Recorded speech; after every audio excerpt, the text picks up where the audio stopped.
Hello, আসসালামু আলাইকুম। কেমন আছেন সবাই? আশা করছি আল্লাহ তাআলার অশেষ রহমতে সবাই ভালো আছেন এবং সুস্থ আছেন। আলহামদুলিল্লাহ আমরাও ভালো আছি। আজ ঘরে থাকা উপকরণ দিয়ে একদম একটা সস্তা রেসিপি দেখাবো। সস্তা হলেও খেতে অনেক মজা, আর বাজার থেকে ব্রেড গ্রাম কিনতে অনেক টাকা লাগে।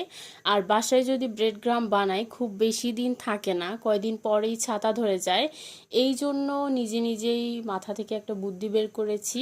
মাত্র 50 টাকা খরচ করে যদি ব্রেড গ্রামের স্বাদ পেতে চান তাহলে আমার এই রেসিপিটি ফলো করুন। এই রেসিপির নাম আমি কি দিব নিজেও জানি না। একবার মনে হচ্ছে কাবাব নাম দিব, আর একবার মনে হচ্ছে চপ নাম দিব।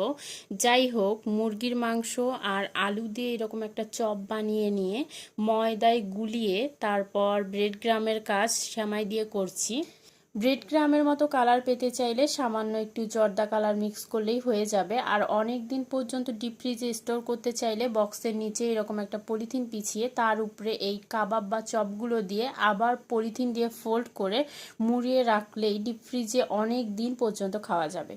আপনারা চাইলে সারা মাস ধরে খেতে পারেন, বা রমজান শেষ হয়ে গেলেও এই রেসিপি আপনারা বানিয়ে খেতে পারেন। অসম্ভব মজা হয়। আর আপনারা যদি ব্রেড গ্রামে এটা না কোট করতে চান তাহলে বেসন দিয়েও কোট করে ভাজা যায়, সেটাও খেতে ভীষণ মজা। একবার বাসায় ট্রাই করে দেখবেন, এটা ভীষণ মজার হয় খেতে। পোলাও বিরিয়ানির সাথেও এটা বেশ মজা লাগবে। আমি তো সারা মাসের জন্য স্টোর করে ডিপ ফ্রিজে রেখে দিয়েছি।